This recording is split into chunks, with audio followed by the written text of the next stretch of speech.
Hello everyone, my name is Trevor with SkyCiv. In this video, we will be modeling an example concrete structure in SkyCiv Structural 3D. Make sure to check out the documentation article in the description that follows along with this video.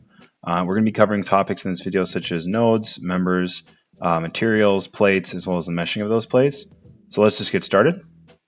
Right now we have a blank Structural 3D file open at the moment. So usually what I do when I start a blank file, rather than start modeling right away, I like to import the materials and sections that I want to use in my project. So let's start by going to the Materials tab over here. Let's click on Database, and then let's cycle through the menu here and find a concrete material that we want to use. So we'll do Imperial, Concrete, and we're going to use 4000 PSI concrete for this example. You can see when it's selected, it's going to give us all of our properties and the corresponding values. So we'll submit that, and then there's our material. Now that we have our material, let's start adding our sections. You can use as many different sections as you want, but for the sake of time, we're going to just be using 2 for this example. Go to the Sections tab, and instead of typing in the properties here, we always recommend either using the section builder, or if it's a database shape, clicking on this little book here to pull it directly from a database. So what we'll do is we'll click on the builder, and we can see that now we're in the integrated section builder of our project. And what we can do, we'll start with a rectangular shape since this is a concrete structure. We'll go to section templates, click on rectangular, and then we can just type in our dimensions. So we'll say this is 10 inches wide. We'll say it's 14 inches tall. Before we hit submit, we want to make sure that our material is correct because the material is associated to the section in this window.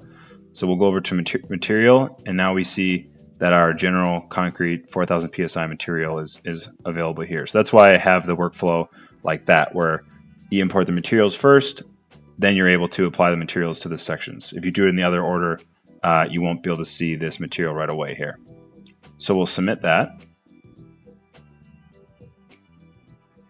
Now we have our section here. That's section 1. Let's go right back in. We're doing section 2. This is a new section.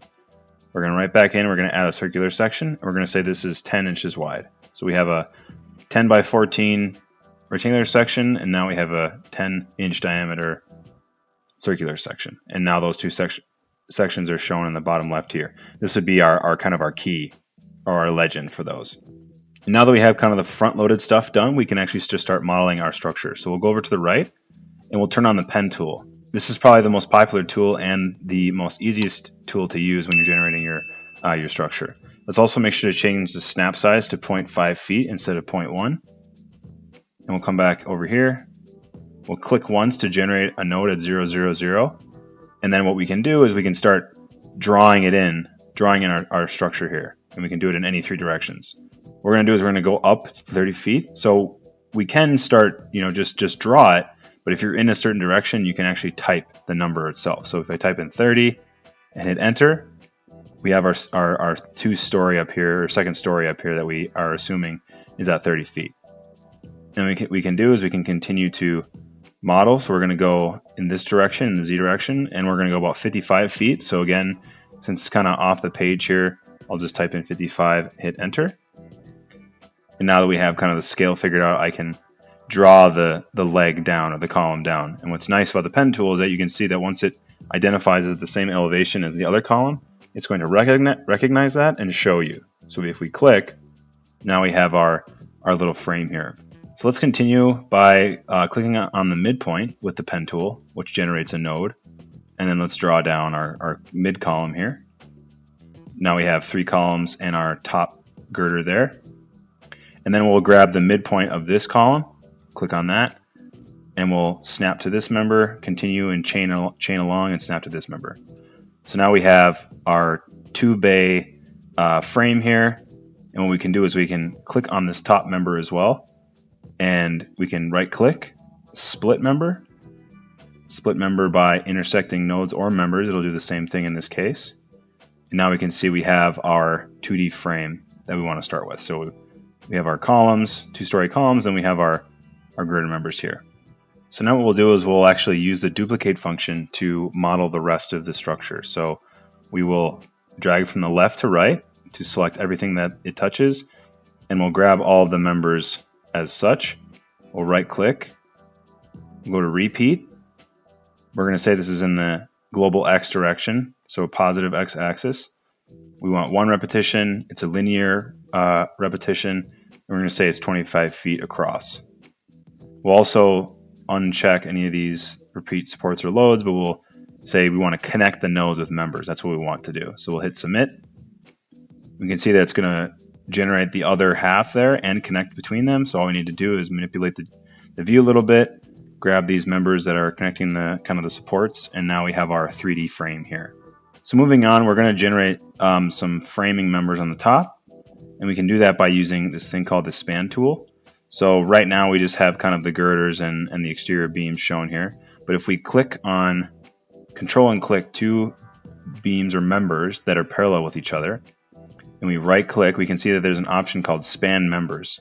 And basically what this does is it allows you to span a number of spaces or a number of members in between those two. So we'll say 4 spacings, which will be 3 members, and click add, and now we can see we've added 3 members into that bay, and we can do the same thing for this other bay as well. Control and click both of them, hit span, do 4 spaces, and now we have the top framing of our model there. Last thing we'll do for the geometry is we're going to model a little cantilever here. So we'll grab one of these nodes with the pen tool. Make sure you click the pen tool on. We'll click it, and we can see that it's going to highlight red. So we're drawing out, and we're going to go just say about 14 feet. Come across in the Z direction. You can see that it's snapping onto that bottom node there, which is also in line with node 14. So we'll click there, and we'll jog it back in, and there we go. So now we have our structure that's shown in the article that I mentioned. Have some framing on top, and then some room for a concrete slab on this floor here. So next, let's quickly apply some supports to our structure. So what we can do, a nice little trick here, is if you drag from the right this time, so control and click and drag from the right, we can see that it's only going to grab the nodes that are contained in that box, versus if we come this way, it grabs everything. So we'll grab the nodes, we'll right click, we'll click on the add supports option.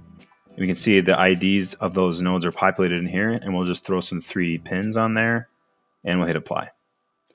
So now we have our supports. The next thing we want to do is change our structural sections. So we have our 2 sections in our library here, but we want to actually apply those to the structure themselves. So if we click on a 3D model here, or the 3D rendering, we can see every member is defaulted to section 1, which is our 14 by 10 members. And in this case, what we want to do is we want to change the columns to the circular section. So what we can do here is use the control click and drag selection function here. So we can kind of sneak through and grab all the columns. And then what we'll do is we'll right click, edit selected items, and we just change their section ID from 1 to 2, and then hit apply. It's going to ask us if we want to do that. Yes, we do. If we click off it, we see that now those members are green, and if we go to the 3D rendering, those are our columns now. So we have our supports, we have our members identified, our sections, all of our geometry. Last thing we need to do is apply a plate. So to generate the plate, we're going to click on the plates button over here, and with the cursor in the node IDs field here, you can notice that we get a cross here as our cursor, and we can start clicking the extents of our plate. So if we move it to an angle we can look at, we have the start of our plate over here, and it's just as simple as clicking the extents of it and following it around. And right there we go. Now we have our single plate that's taking up our second floor there, including this cantilevered slab. We do need to modify a few things for our plate. Since we just generated the geometry of it, we'll click on it. We can see that the plate thickness is only 0.75 inches and the material is structural steel. So what we want to do is change the material to concrete, and we'll change the plate thickness to the thickness of our slab. So we'll say 5 inches. We'll hit apply. Now if we click our 3D rendering, our slab is there, but we want to offset it up so it's sitting on top of the members. So we'll go to the plate, click on it, click on advanced. Now we can see there's an offset button here. So it's offsetting either up or down, and that depends on the order, or clockwise or counterclockwise, however you clicked around as you model it. So as I did it clockwise, that would be positive facing downward. counterclockwise, positive is facing up. So if we want to offset it upwards, we need to do a negative 10 inches. So that would be twice the plate thickness. So if we hit apply that way, you can see it's going to move up a little bit. And if we go to the rendering, we can see it's sitting on top of our beams there, just like we want it to. The final thing we will do to finish up this video is mesh the plate.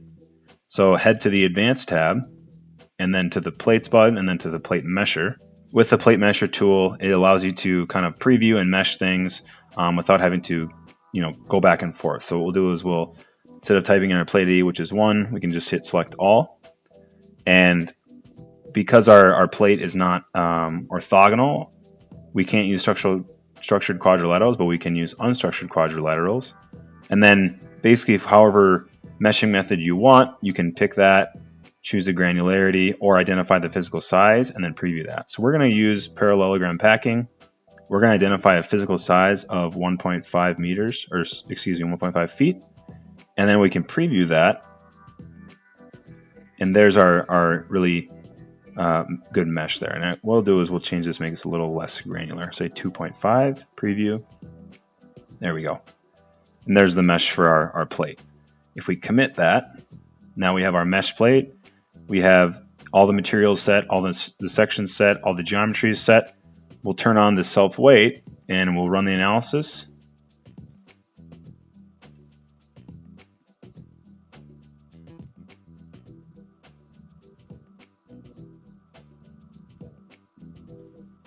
And now we can look at the initial analysis results, including member results, plate results, displacement, etc. From here, you'd be able to load up the structure using pressures for the plates, as well as area loads for the members like this floor up here, and then distributed and point loads for the members and nodes as well. So that's going to wrap up this quick video on modeling a concrete structure.